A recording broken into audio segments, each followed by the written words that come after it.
Memiliki hamparan hutan mangrove seluas 30 hektar, Desa Wisata Budo di Kecamatan Wori, Kabupaten Minahasa Utara, Sulawesi Utara, memiliki keunggulan destinasi wisata yang tidak dimiliki desa wisata lainnya. Di desa ini wisatawan akan dimanjakan dengan keindahan bawah laut, spot foto biota bawah laut yang unik, spot gunung dapi-dapi yang bisa melihat langsung matahari terbit dan terbenam, serta cendera mata yang unik dan kulinernya yang lezat. Karena ini terhubung dengan destinasi super prioritas Likupang. Jadi kita diharapkan seperti di Labuan Bajo dan Danau Toba membangun Pak Bupati desa-desa wisata yang nanti akan menopang Likupang agar kunjungan wisatawan itu mendapatkan sensasi yang lengkap karena ada wisata mangrove. Dengan beragam destinasi wisata andalannya, tak heran Desa Wisata Budo masuk dalam 50 besar Anugerah Desa Wisata Indonesia tahun 2022. Desa wisata ini diharapkan dapat membangkitkan sektor pariwisata di Sulawesi Utara. Dari Minahasa, Sulawesi Utara, Jeffrey Langi, iNews melaporkan. Presiden Joko Widodo meminta 14 isu krusial dalam rancangan Kitab Undang-Undang Hukum Pidana atau RKUHP dibahas kembali secara masif bersama masyarakat. Padahal sebelumnya pemerintah telah menyerahkan draft RUU KUHP yang telah disempurnakan kepada Komisi 3 DPR RI. Dan informasi ini sekaligus menutup jumpa kita di Newsroom sore hari ini. Mewakili teman-teman yang bertugas, saya Anissa Dasuki pamit, selamat malam, sampai jumpa.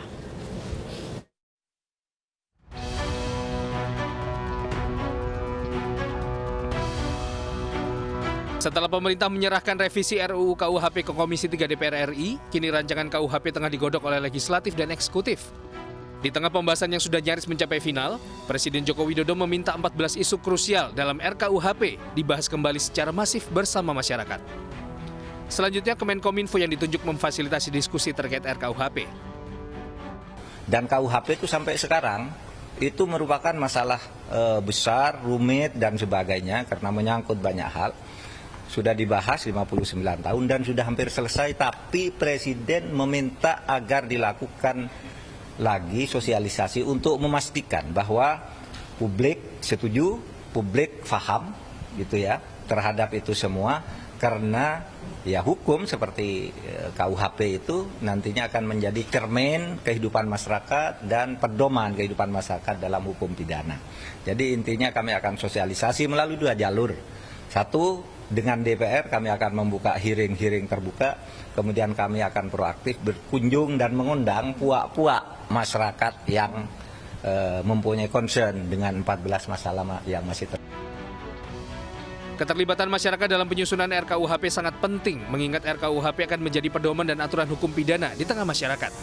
Saat ini setidaknya terdapat 14 pasal yang dinilai krusial dalam RKUHP yang berpotensi menimbulkan masalah. Di antaranya pasal 188 tentang pidana terhadap ideologi negara, pasal penyerangan kehormatan presiden dan wakil presiden, pasal penghinaan pemerintah yang sah, pasal penyebaran berita bohong, gangguan proses peradilan, hingga pasal pencemaran nama baik. Karenanya sejumlah elemen mahasiswa turun ke jalan mendesak draft dibuka ke publik, serta pasal-pasal kontroversial diperbaiki.